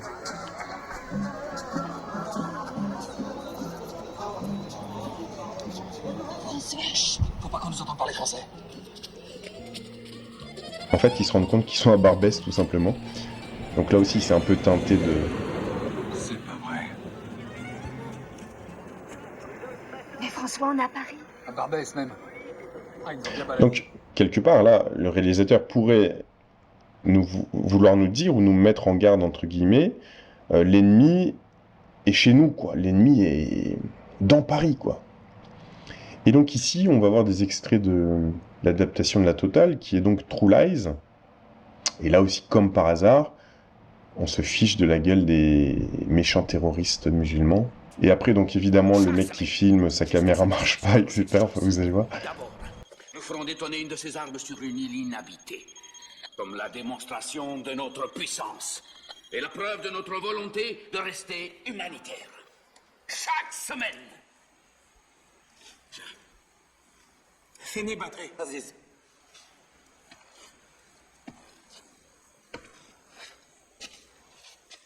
Va en chercher une autre, imbécile. Je crois que j'en ai une. Chut, dans le camion. Avec un seul tour de cette clé, 2 millions d'entre vous mourront instantanément. Quelle clé? Cette clé. Qui a pris la clé? Ils sont nuisibles à la société. Il faut les détruire avant qu'ils me détruisent. Mais il est fiché comme anarchiste. Défilé du 1er mai 36. C'est lui. Oh, lui. J'étais pas tout seul, hein. Ce sont des terroristes. Donc on a ce schéma classique, hein, lui représentant de l'ordre de l'État qui dit que les anarchistes sont des terroristes. Ce qui fait un peu penser au discours de Laurent Nunez il y a quelques années qui disait qu'ils avaient créé une cellule qui s'occupait à la fois des... Enfin, on comprenait qu'ils mettaient dans le même sac maintenant les terroristes, les écolos extrémistes et les complotistes quelque part. Et aussi les anarchistes, quoi. Tout ça, ils les considèrent comme des terroristes. Donc évidemment, on est dans la caricature, quoi. La gauche, c'est la géographie. C'est comme ça que j'ai passé l'ENA. Bon, alors branche-toi un sauveteur. Là, c'est quand même une technologie assez avancée hein, pour l'époque. Peut-être un peu la programmation prédictive, je ne sais pas. Des bras robotisés donc qu'on peut commander à distance. Et donc c'est cet acteur qui me fait vraiment penser moi à Jacques Champreux des Compagnons de Malin. et qui joue aussi, comme je le disais, dans Nuit Rouge de Franju, film dans lequel on a quand même un médecin qui veut rendre les humains captifs, donc en les vidant de leur libre arbitre et en les contrôlant mentalement. Et il dit dans le film, vous imaginez, on pourra créer des silos de ces humains, donc qu'on pourra réactiver en temps voulu quand l'économie reprendra, et les mettre en dormance, donc comme des robots, quand ils serviront plus le grand capital, quoi. Donc Jacques Champreux, il joue dans ce film Nuit Rouge de Franju, dont je vous ai souvent parlé. Et il y a des technologies d'ailleurs comme ça, hein. Puisque dans le film, cette organisation secrète, ils volent des technologies aux Templiers. Mais on comprend que les Templiers aussi utilisent des technologies avancées, un peu comme dans Assassin's Creed finalement. C'est cette technologie haptique, hein, dont j'avais parlé, souvent avec des bras robotisés. C'est un petit peu ce qu'utilise le personnage principal dans le film, Assassin's Creed en tout cas, Ezio. C'est-à-dire qu'avec des bras robotisés, il peut s'immerger dans l'action de l'époque dans laquelle il est mis pour agir, en ayant préalablement fouillé dans son ADN. Hein. Yves Kipling, vous connaissez? Si tu pouvoir détruire l'ouvrage de ta vie, et sans dire un seul mot, te mettre à rebâtir. Bloquer, respirer à fond, inspirer, bloquer, pousser. Si tu peux rester digne en étant populaire. Qu'est-ce que vous racontez là? Des conseils au bébé. Le bébé, il va avoir une tête comme... Donc, je fais une petite pause ici. Ce passage de If, hein, de Kipling, comme par hasard, prend ce passage-là. Kipling, qui je crois était franc-maçon dans les Indes britanniques. Pour moi, ce passage, donc il est en train d'accoucher une des femmes pendant le bac.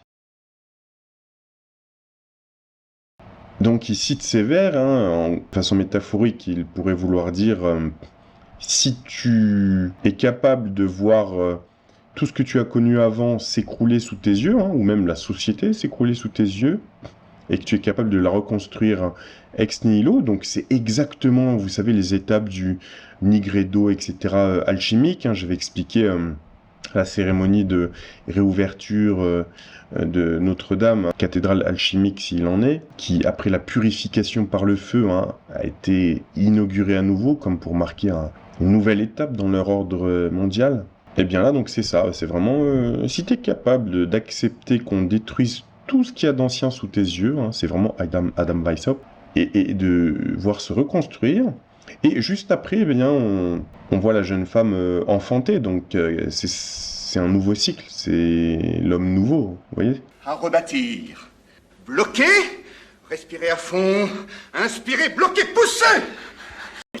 Alors, pour toi, c'est ça. Voilà, fais attention. Là, écoute bien. Là, t'as un petit micro qui envoie les questions vers l'extérieur. De l'extérieur, on te répond et les réponses arrivent par là, dans ce petit haut-parleur qui est là. Alors, tu fais attention de bouger les lèvres en même temps que tu entends la réponse. Elle est à la tienne, ministre. Oh, président! Ah, président! Et toi, toujours généraliste? Non, spécialiste. Et l'examen, pas trop difficile? Sans aucun problème. Donc là, on voit tous ces anciens petits cons, quelques années après, se réunir, et ils ont tous réussi, quoi. C'est-à-dire, t'en as un qui est ministre, l'autre... médecin, etc. Et je trouve ça fait beaucoup écho à l'état de notre société aujourd'hui, c'est-à-dire beaucoup de gens incompétents finalement, plus que dans les générations précédentes, des gens qui finalement n'ont pas été super sérieux, mais qui parviennent, on ne sait comment, à parvenir à des postes bien payés, etc. Bah, y a l'autre qui en foutait pas une et il est devenu médecin, quoi. Ça en dit long sur... Ça m'étonne pas qu'il y en ait qui se trompent de jambes lors d'une opération et tout, même s'il y en a beaucoup qui sont excellents. Mais je veux dire, il y a quand même des erreurs qui sont là de plus en plus qu'on ne voyait pas avant. Bonjour papa. Donc là aussi, hein, est-ce que c'est ça la société du futur? La petite, elle dit bonjour papa, puisque finalement, l'autre, là, la Marianne, elle a couché avec tous ces hommes, donc elle ne sait pas de qui est l'enfant. Et après, on a Galabru, donc finalement, symboliquement, c'est presque le seul homme honnête qui faisait juste son travail dans le film, même s'il représentait l'ordre illégitime selon certains. C'est le seul qui était honnête dans son travail, qui finalement est rétrogradé, alors que tous les autres étaient des cancres incompétents, et ils sont parvenus à s'élever dans leur position sociale, alors que lui, il a été rétrogradé quand même. Hein. C'est vraiment ça. Inspecteur général à la répression des fraudes. Moi. Et vous, commissaire, vous en êtes où alors? Moi, non, ça, j'ai été victime de mon tempérament, ça. Ah, donc lui, il était commissaire et maintenant il est à la circulation. Et l'autre, un de ceux qui fraudait pour passer son bac, il est maintenant à l'inspection des fraudes, quoi. Le truc vachement ironique. Donc, en dessous ou au-delà de l'aspect comique et sympathique, fort sympathique de ce type de film, Les Sous-doués, qu'est-ce que voulait nous dire Claude Zidi ou le producteur? Est-ce que c'est un constat alarmiste? C'est-à-dire, regardez, si on continue à aller dans cette direction, regardez le monde qu'on va avoir? Ou est-ce que c'était juste nous faire part de ce que serait le futur, sans aucun jugement, un peu comme Attali quand il écrit un livre? Ou est-ce que c'était la promotion d'un certain agenda? On verra dans le deuxième film, donc Les Sous-doués en vacances, qu'il y a beaucoup de choses. Alors, je retrouve les couleurs de l'arc-en-ciel dans beaucoup de passages, des algorithmes qui finalement s'occupent d'amour, etc. On a beaucoup de choses qui sont finalement arrivées 40 ou 50 ans plus tard. Donc, est-ce que c'était pas juste le fait de nous d'habituer la jeunesse à ce qui arrivera plus tard? Et alors, où avait-il ses sources? C'est toujours ça la grande question. Mince, encore un retardataire. Fais gaffe, l'ouvreuse, baisse ta lumière. 5 heures du match, j'ai des frissons. Je claque des dents et je monte le son.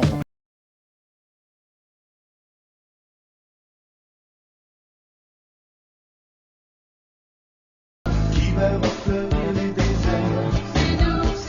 Et repeupler les océans. C'est nous.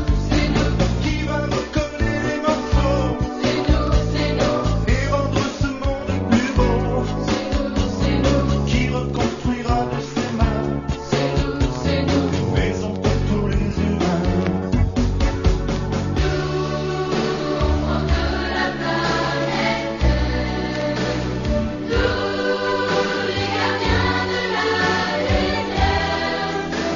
Qui va nous donner les couleurs? C'est nous. Pour illuminer l'arc-en-ciel. C'est nous. Qui nous sortira de la peur? C'est nous. Et nous rendra plus fraternels. C'est nous. Qui servira d'étincelle? C'est nous. Pour animer dans les cœurs. C'est nous. La conscience universelle. C'est nous. Et l'amour avant qu'il ne meure.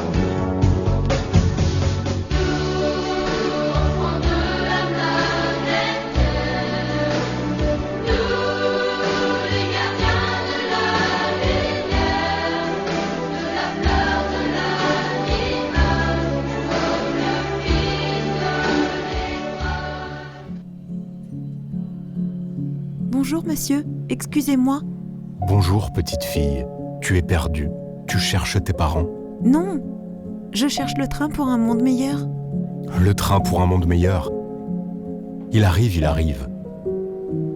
Le voilà, il entre en gare.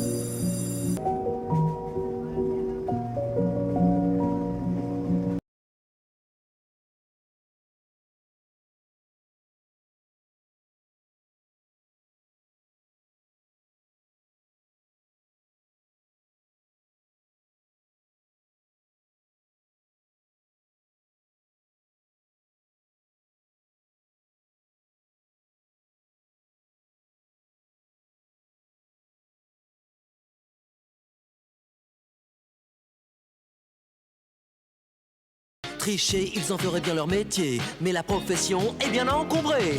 Bientôt vacances, bonjour vacances.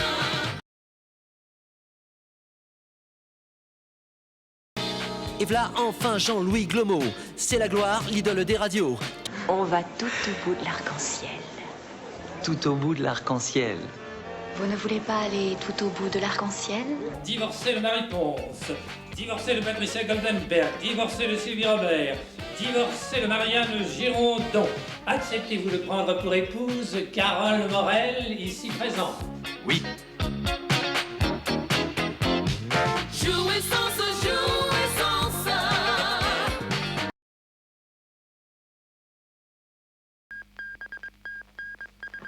L'homme est un mammifère. latin mamma, mamelle, d'où le premier mot prononcé par le petit de l'homme à l'adresse de la femme, mamma. Association inconsciente dans le cerveau primaire du nourrisson qui confond sa mère et ses mamelles, c'est-à-dire l'amour maternel et la bouffe. Ceci est un love computer expérimental et qui permet de savoir si deux êtres sont faits l'un pour l'autre. J'affirme que nous sommes capables de composer scientifiquement le tube de l'été en le testant son par son, mot par mot sur des cobayes humains. Moi partir, toi rester, that's all. Toi pas déconner, hein. Toi rester à Paris. Why? That's life. Non, c'est pas la vie, ça, hein. La vie, c'est toi, moi, le soleil, les Seychelles. Parce que si toi, partir aux Seychelles sans moi, j'ai ni faire. Mais écoute, tu vas pas me laisser seul à Paris comme ça, sans appartement, sans argent, sans amour?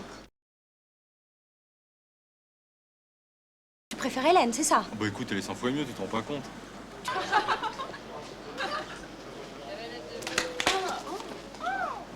Allez, on remballe, là. Plus vite que ça. Et là, c'est que vous allez là? Bah je vais camper. Vous avez votre passeport? J'ai pas besoin de passeport, je suis français, moi, monsieur. Ah, ici, c'est un camping réservé aux étrangers. Alors retournez de là-bas. Allez. Un pays, c'est un hôtel. Ah bon? C'est un endroit qui doit être capable d'accueillir. Et ceux qui ont envie de travailler. Et c'est pas forcément des bacs plus 5, ça peut être des bacs moins 3 qui ont une énergie, une volonté.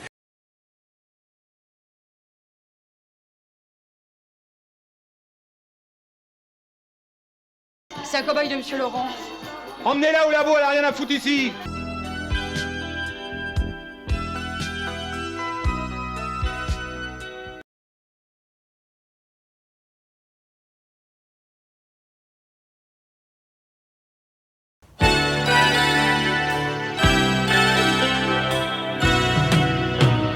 Destinés, on était tous les deux destinés. Où est-ce qu'on va les trouver, vos 15-25? L'Agence nationale pour l'emploi. Il n'y a que ça là-bas. C'est mon bec. Ce serait plutôt un handicap. Ah bon, d'accord. Ça peut être des bacs moins 3 qui ont une énergie. Attendez. Vous aimez aller en boîte? Ouais, Vous aimez draguer les filles? ouais, Vous supportez bien l'alcool? ouais. Bon, j'aurais peut-être quelque chose. Ah bon?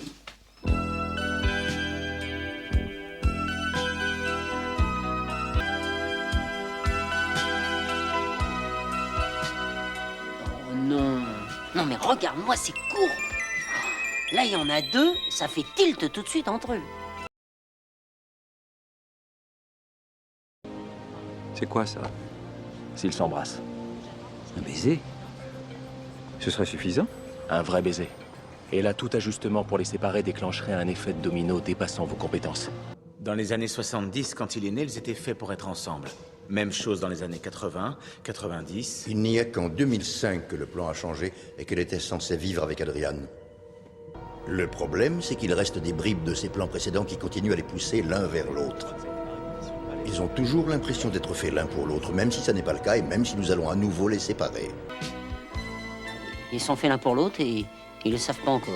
Moi, je le sais déjà. Tu crois au destin, toi?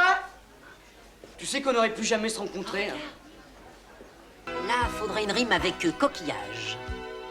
Surmenage, espionnage, patronage, plage. Plage. On va essayer avec plage. On va essayer ça, hein. Désespoir, je vois tout en noir, il va pleuvoir. Hein? Que ça donne, ça? Ah bah rien. Là, les aiguilles, zéro. Décolle pas. Destinés, on était tous les deux destinés. Maximum. Ça marche, là. Les aiguilles. Eh ben, on marche avec ça. Mais on est fait l'un pour l'autre. Ah bah ça, on va savoir ça tout de suite. Pardon. Et voilà. C'est grotesque. T'as peur du verdict de la machine?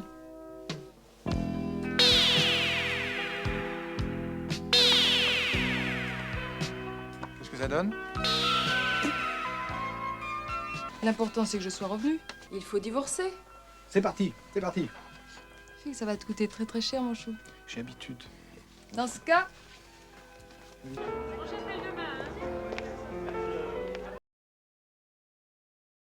Dès que vous entendez le mot bleu, vous vous déhanchez.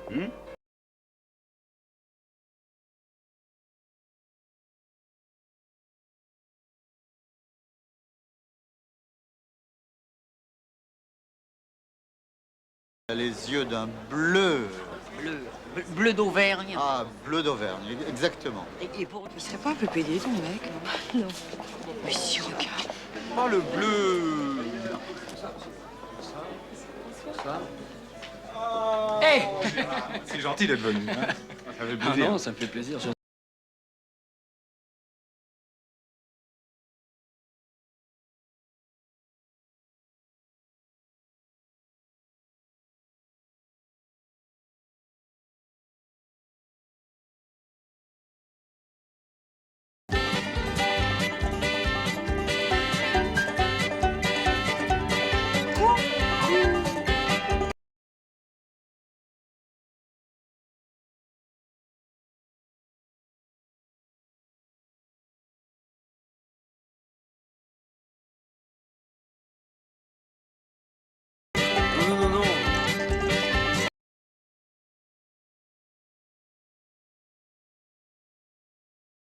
Mais pourquoi non? Alors c'est oui. Non, c'est pas oui. Alors c'est non. Oui, ça sera toujours non. Non.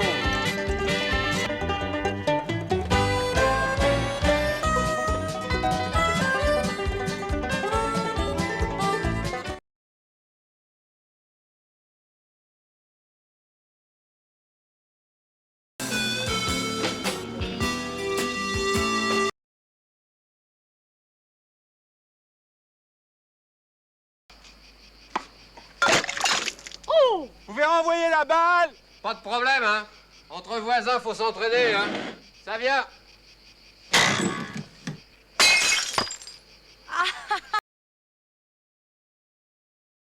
Ça?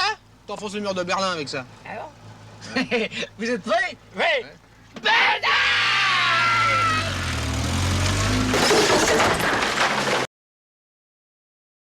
La chute du mur de Berlin, l'incroyable. Le mur de Berlin, symbole de la division du monde en deux camps, s'effondre. C'est tout l'équilibre mondial de l'après-guerre décidé à Yalta qui est bouleversé. Le grand patron arrive tout de suite. Radio. Cas sérieux, faut voir ça de très près. Fracture du cubitus, c'est très net. Eh ben ça y est, j'ai réduit la fracture. Elle est plus courte. Hein? Ah oui, je l'ai réduite un peu trop. Tu penses toujours à ton petit PD? J'arrive pas à le croire. On était tellement bien tous les deux.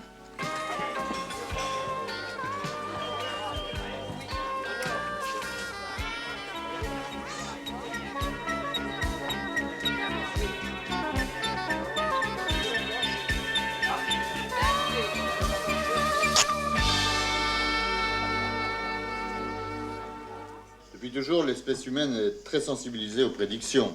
Vous voyez Nostradamus. Où vous voulez en venir? J'engage une bohémienne qui va prédire son avenir à Claudine. Oui. Elle connaît déjà l'homme de sa vie.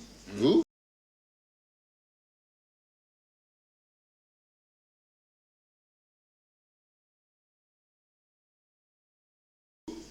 Et elles vont tomber follement amoureuses au cours d'un événement que nous n'aurons plus qu'à provoquer.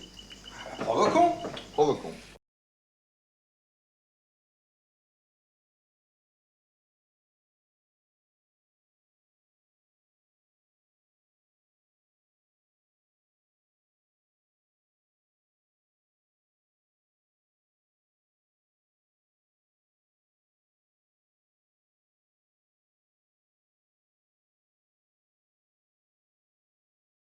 Très glacé, on ouvre bien la bouche. Et voilà, ça fond. Deux places, s'il vous plaît. J'arrive.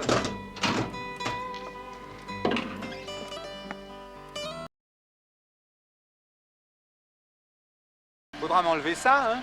Ouais. Ouais. J'avais pas dit d'enlever la tâche, là? Ouais, ça vient. Ça vient.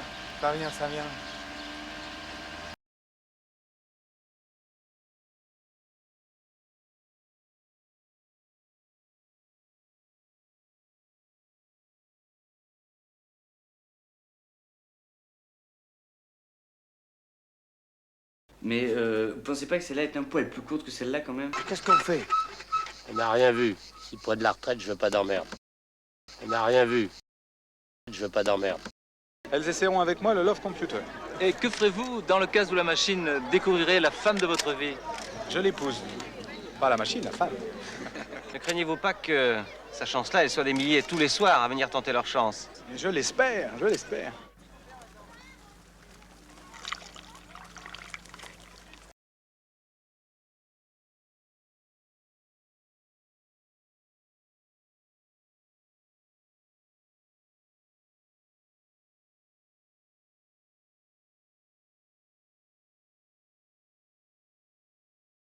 Il m'en a coupé au moins 50 cm là. Tu exagères. De toute façon, avant t'étais trop grand alors. Ah oui. Ceci est un Love Computer. Avec cette machine, vous saurez si vous êtes fait l'un pour l'autre sur votre destinée. Destinée, on était tous les deux destinés à voir nos chemins se rencontrer. Destinée, inutile de fuir ou de lutter. C'est écrit dans notre destinée. Tu ne pourras pas y échapper. C'est gravé. Tu attends le soleil impatiemment, éperdument, passionnément. Tu attends le soleil impatiemment, éperdument, passionnément.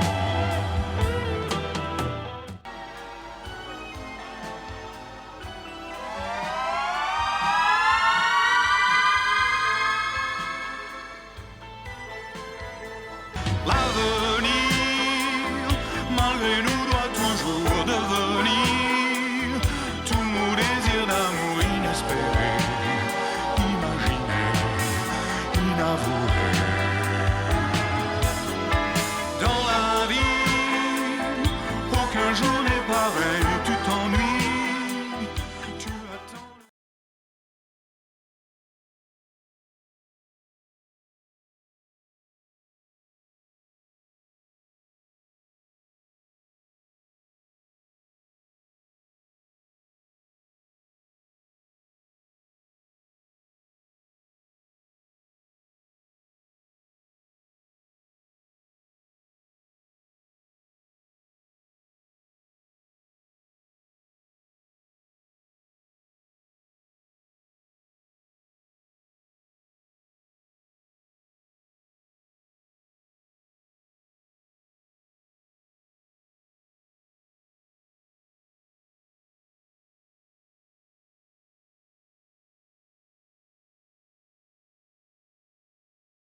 Elle n'a rien vu.